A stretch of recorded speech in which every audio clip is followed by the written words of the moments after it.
da Silva, obrigado pela paciência. Eu estou há muito tempo nessa necessidade de ouvi-lo falar, né? Eu faço um pleito de muito clamor que isso aborde também a questão das drogas, porque falta um pouco desse diálogo racializado, e o senhor, como vice-presidente da LIP, seria a pessoa ideal. É lógico que o senhor tem um planejamento para falar, não quero me atrever, mas, né, eu estou aqui clamando para que o senhor possa fazer isso também. Por falar em planejamento, meu planejamento já foi todo embora. Ela abordou as leis, né? Não, não é isso não. Aqui é uma coisa interessante, né? Em função do que está acontecendo aqui, quer dizer, um tema a gente prepara, mas eu acho que é muito melhor a gente conversar sobre algumas questões, em vez de fazer uma palestra organizada, com aquela coisa toda. E você tocou nessa questão do livro, né?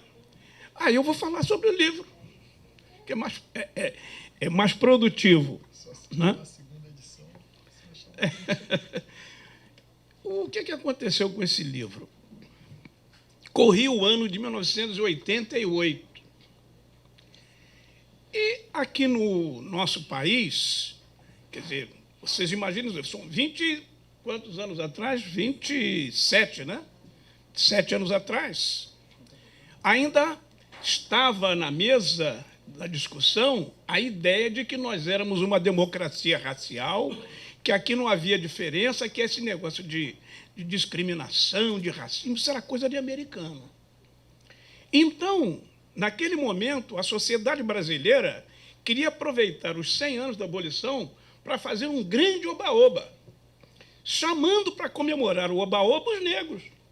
Ou seja, aquelas pessoas que sofriam a discriminação teriam que também se unir para comemorar os 100 anos da abolição. A OAB promoveu um concurso de monografias para comemorar os 100 anos da abolição. E o Jornal do Brasil ainda era um jornal muito importante no Rio de Janeiro. Aí eu estou em casa lendo o jornal, está lá, concurso, né, 100 anos da abolição, na área jurídica, para advogados, né, e para pessoas que militavam na área do direito, ou pelo menos tinham formação, que era o meu caso. E eu era coronel da Polícia Militar naquele momento.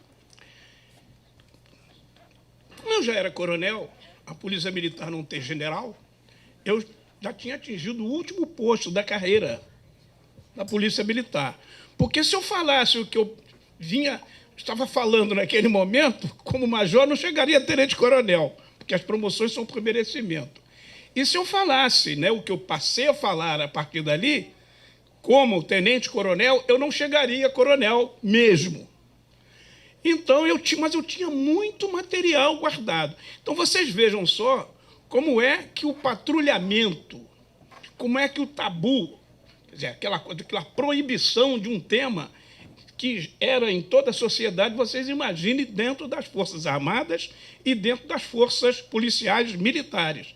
Então, esse assunto era proibido, a não ser que você utilizasse o assunto para endossar a ideologia oficial, que era a de um país sem racismo, de uma democracia racial. Então, como eu não queria dizer uma coisa, eu também não falava nada. Quer dizer, eu era patrulhado com a maioria. Como coronel, aí eu resolvi, então, entrar nesse concurso promovido pela OAB, Centro de Abolição, Normas e Costumes, o Direito e tal. E uma coincidência que, posteriormente, né,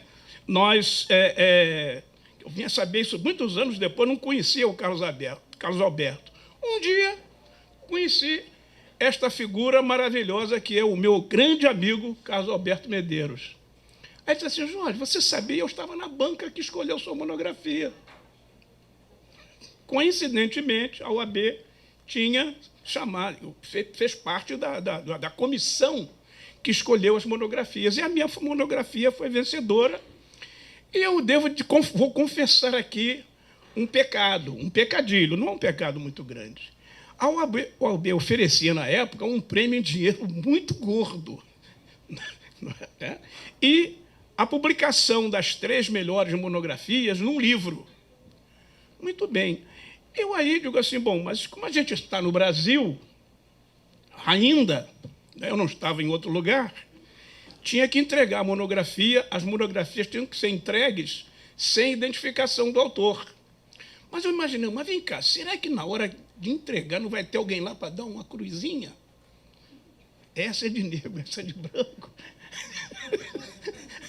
O que é que eu fiz? Havia um cabo que trabalhava comigo que era loiro. Eu digo, Costa Filho, vem cá, está acontecendo isso, isso, isso. Você vai apresentar essa monografia lá na UAB, mas faz de conta que é você o autor. Que eles vão te dar um número. E aí deram um número a ele, então ele concorreu com aquele número. Bom, conclusão da história, a minha monografia foi a vencedora. E eu, obviamente, né, eu corri atrás logo do prêmio, e dinheiro, me pagaram direitinho, mas foi uma via crucis para publicar. Em 1988, quando chegou 20 anos depois, eu aí entrei em contato aqui com o doutor Vadir, digo, olha, a OAB está inadimplente, 20 anos que não publica o livro. Aí consegui que eles, né, aqui a OAB, o doutor Vadir, o Cid, o Benjamin, essas pessoas, então, me ajudaram, e a OAB chancelou esse livro, né, que foi mencionado aqui pelo Cândido, pelo Bruno, e realmente eu acho que é um livro que traz uma série de informações. Por que eu estou dizendo isso? Uma coisa que me deixa muito contente aqui é porque nós estamos aqui com a juventude. E não, vocês, olha, eu sou velho, não, mais ou menos, sou idoso, né, um termo mais... E a pior coisa que existe é conversar com o velho, porque o velho sabe tudo e não está a fim de saber mais nada.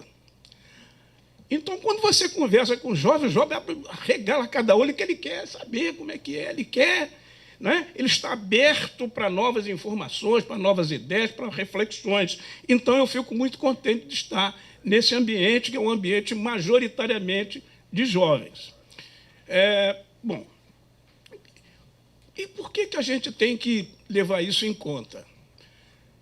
Este grupo aqui, este coletivo, é um coletivo que tem uma proposta. Não é uma proposta de reclamar. Ah, porque eu fui discriminado ali, fulano, não pude entrar. Gente, uma coisa é o chamado racismo individual, sofrido por mim, por ela, por alguém, né, por um judeu, por um índio, por uma mulher, por um homossexual. Quer dizer, uma coisa é discriminação individual. Esta é importante também, mas nós devemos nos preocupar com uma coisa chamada racismo institucional, racismo estrutural. Porque o racismo estrutural, ele é quase que invisível, você não percebe. Vou dar um exemplo aqui de racismo estrutural. A antropologia é uma ciência que estuda as identidades humanas, né? Etnias, raça, religião. A antropologia estuda essas questões. Eu viajo para Paris com 2 colegas antropólogos brancos. Eu, cientista social, né? Mas não eram antropólogos, 2 antropólogos, que é o objeto, né, de estudo deles, né, a substância do estudo é essa questão. Os colegas brancos. Nós 3 íamos para um evento na França. E o avião era o avião da Varig, um avião brasileiro, de uma empresa aérea brasileira. Varig, né? Bem, viajamos, em Paris. Depois que nós chegamos lá, talvez, acho que não sei se foi no mesmo dia ou no dia seguinte, eu perguntei a eles se eles tinham notado uma coisa no avião. Vocês notaram uma coisa no avião? O quê? Vocês notaram que eu era o único negro no avião? Ah, não. Eles não notaram. Vocês entendem? Eles não notaram porque está naturalizado. Um avião indo para Paris, o estranho ali era eu. Quer dizer, mas como eles eram meus amigos, eles não notaram. Então, quando, né, ela mencionou aqui Quando o Joaquim Barbosa, nosso amigo, Joaquim Barbosa foi lá para o Supremo Tribunal Federal, o mundo quase veio abaixo. Conseguiram recompor a cota de 100% do Supremo. Está lá recomposta. 100% de não negros. E as pessoas acham isso a coisa mais natural do mundo. Coisa mais natural do mundo. Então, eu insisto, nós precisamos, sim, fulana foi discriminada ali. Vocês querem ver um exemplo da diferença entre racismo individual? Um outro exemplo? A nossa Maria Júlia, né? Maju, entraram lá na internet contra ela, contra a pessoa dela. Racismo individual. Como se trata de racismo individual, aquele que não deixa o negro entrar no banco porque a porta giratória, que é para detectar metais, ela, por algum processo que ninguém consegue compreender, ela detecta cores. E aí, toda vez que isso acontece, aí as nossas elites, né, brancas, todos, que coisa horrível, discriminar aquela pessoa, isso é um absurdo. Sim, mas quando você diz assim, vem cá, por que não tem um negro no Supremo? Não, mas isso aí é o médio, não, isso aí é uma coisa normal.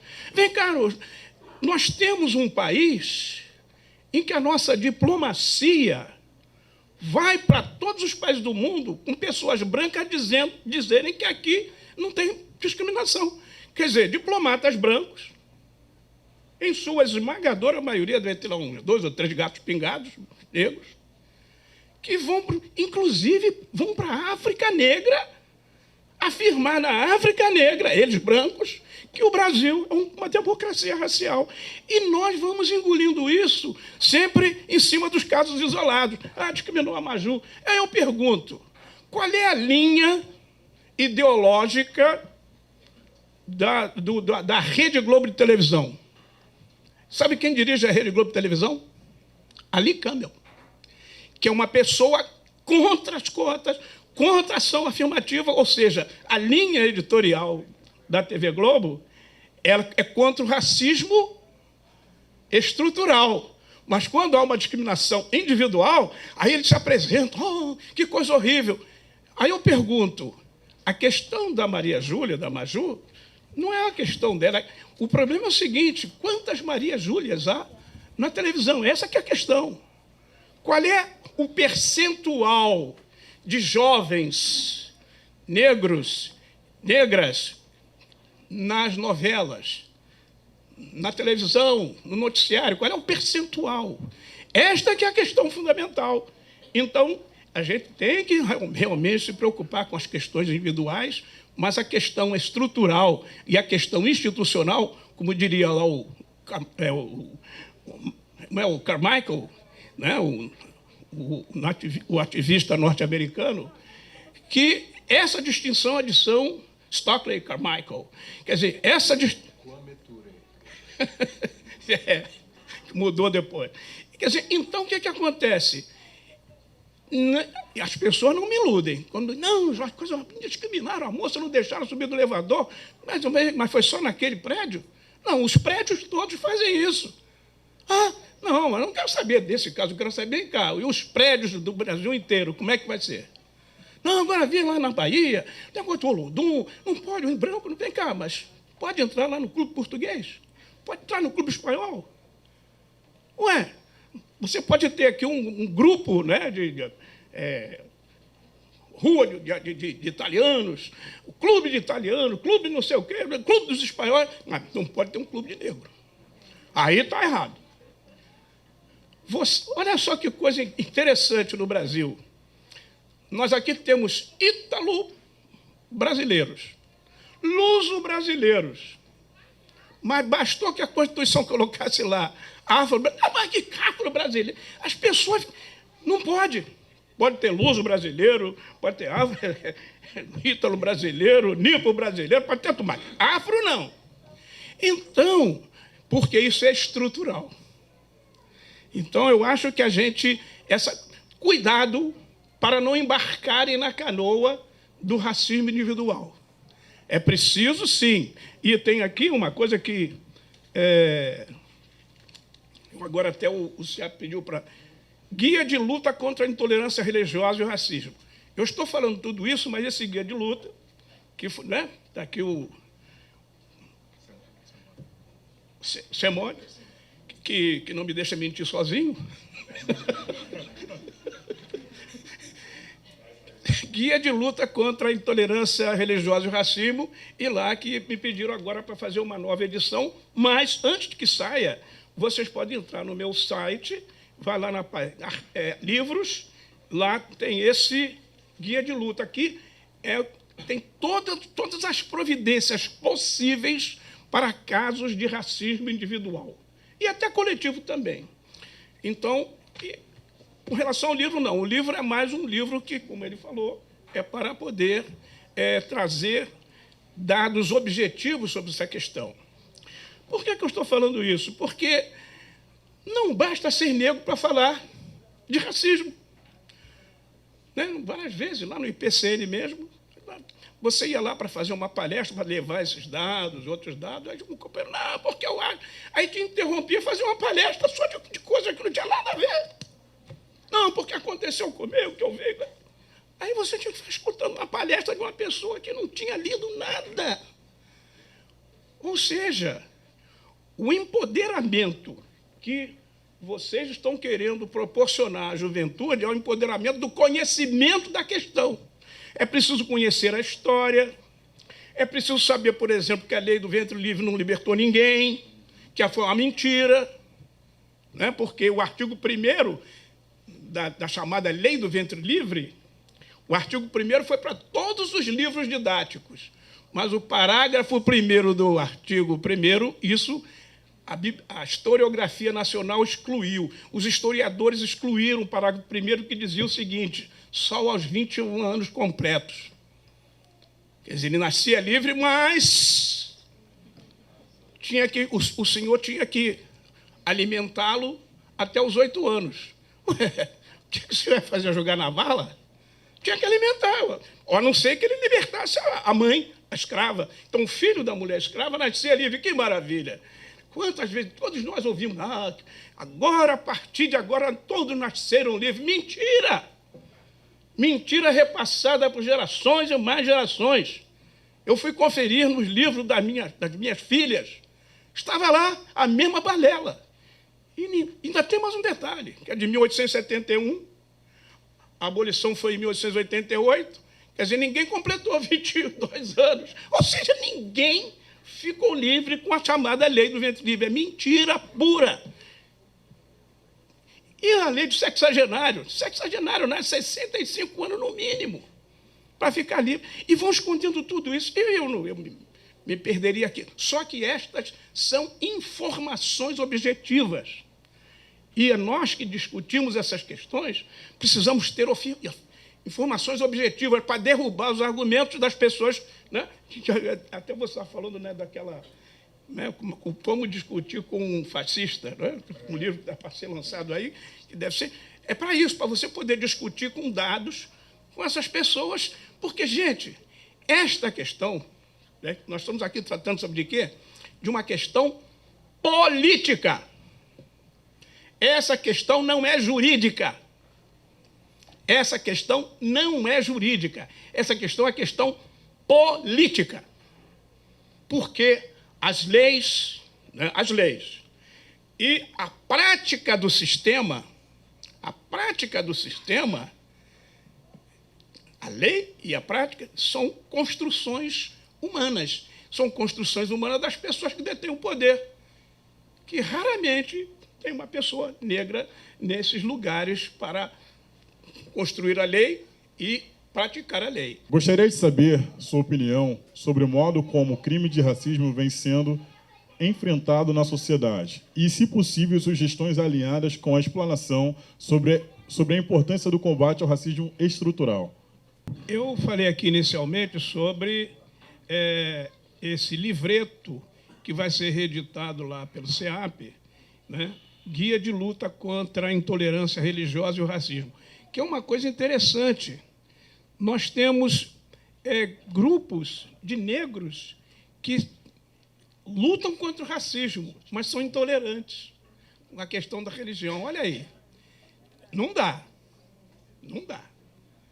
Você luta contra a discriminação racial, mas é intolerante em relação à questão religiosa, porque você tem uma religião, acha que a religião do outro é a religião do diabo. Não dá. Não dá para ser antirracista e ser intolerante religioso. Então, eu acho que esse livro aqui, esse livreto, mostra isso. E com relação ao racismo estrutural, eu acho que a melhor maneira de você enfrentar o racismo estrutural é não embarcando na canoa de ficar o tempo todo falando no racismo individual. Ah, coitada da moça, não entrou no elevador, aí todo mundo protesta, aí vem os jornais, as pessoas mais conservadoras da sociedade vêm, que coisa absurda. Mentira! Eles querem esconder o racismo estrutural. Então, não embarcar nessa canoa, eu acho que é a melhor maneira. Para o professor Jorge da Silva. Alessandra. Não consigo, enfim.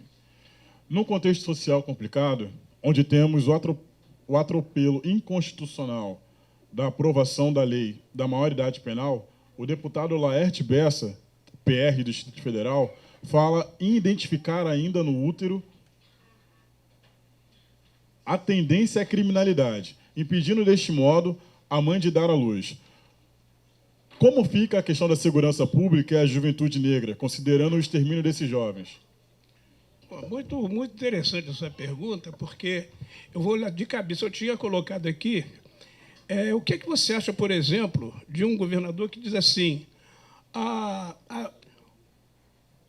as pessoas que nascem lá em Copacabana, as mães de Copacabana e tal, Ipanema, né, tem um padrão, os filhos têm padrão sueco. As mães lá da Rocinha têm padrão Zâmbia. Quer dizer, então, e ele sendo a favor do aborto, quer dizer, não é a favor do aborto por uma questão de apoio às mulheres ou contra as mulheres, não é não. É para diminuir a violência, diminuir a criminalidade, porque aquelas barrigas das mães da Rocinha produzem bandidos. Um governador fala isso. Quer dizer, então você começa a perceber que essa questão é uma questão séria. O outro diz assim, olha, mata quem tiver que matar, o prefeito, quando foram reclamar que os jovens estavam morrendo em grande quantidade. O outro secretário de segurança, um secretário de segurança, que vocês vão identificar aí, em 2007, que diz o seguinte, olha, mataram 19 supostos traficantes lá na área do Alemão, de onde eu sou. E aí eles, não, foram reclamar, mas mataram, disse, não, mas não se faz um omelete sem quebrar os ovos. Pessoas humanas são ovos. Um tiro. Né? Falou, mas vem cá, por que não faz uma operação também aqui no Leme, aqui em Copacabana, uma operação dura? Ah, não, aqui um tiro em Copacabana é uma coisa. Um tiro lá na Coreia é outra coisa. Ou seja, quando você tem uma sociedade em que as autoridades fazem isso, o que você faz? Você não questiona as autoridades, você questiona o policial que vai lá e faz aquilo que eles estão dizendo para fazer. Mata quem tiver que matar. Um outro secretário, atira primeiro e pergunta depois. Vocês esqueceram disso? Esqueceram que teve um governador aqui que baixou, né, que editou uma lei do chamado a Lei Faroeste, em que policiais eram promovidos. Gente, foi em 1995, não faz tanto tempo. As pessoas se esquecem muito rápido. E aí, quando o policial mata, se esquece que foi um governador que botou na lei que ele seria promovido se matasse, entre aspas, bandido. Aí é o policial, aí faz o jogo da elite. Fica massacrando só o policial, que também é gente que orienta do povo, a grande parte de negros também. Aí você fica lá, se matando. Então, nós temos aqui um modelo, a questão das drogas, vou rapidamente. Então, você veja só, não, a questão das drogas, a droga é uma coisa abominável, tem que continuar. Sim, tem que continuar matando. Mata a polícia mata bandido, quem não é bandido, a criança não pode estudar, mata a senhora. E aí você é contra ou a favor desse modelo de droga? Não, tem que continuar. Mas que imbecilidade! Isso falado pela elite é ótimo. Agora, uma pessoa que está lá levando tiro, acha que esse modelo tem que continuar? Que doideira! É falta de pensar. Então, eu acho que esse é o caminho. Só acrescentar uma coisa, em relação a essa política de drogas. Se eu fosse traficante, eu, com certeza, jogaria muito dinheiro para manter exatamente a política como é, porque essa política favorece o traficante. Portanto, muita gente que está aí defendendo a moral contra as drogas está sendo financiada pelo tráfico. Eu não posso absolutamente, seria leviano dizer que todos os que têm essa posição são financiados pelo tráfico, mas, com certeza, o tráfico defende a posição do combate às drogas, porque, quando esse combate acabar, acaba o tráfico. E mais um detalhe. Nós não estamos com uma crise seríssima na economia, nossa indústria, né, lá perdendo espaço, o Brasil com problemas econômicos. Existe uma indústria no Brasil que está de vento em pouco. Os balanços mostram todo ano essa indústria crescendo. Qual é a indústria que está crescendo no Brasil? Muito. A despeito da crise, ela só cresce. A indústria de revólveres, pistolas e munição. Gente, é muito tiro. São toneladas e mais toneladas de balas. Quem produz essas balas? Nós mesmos. Nós, brasileiros, a nossa indústria de arma e munição, ela está de vento em popa. Brasileiro matando brasileiro. Jorge, bandido não é brasileiro, não é cidadão, mas é brasileiro. Se o bandido é brasileiro, ele mata policial mata bandido. A criança que não tem na calçada... Nós temos um modelo que é um modelo macabro, mas que enriquece muita gente.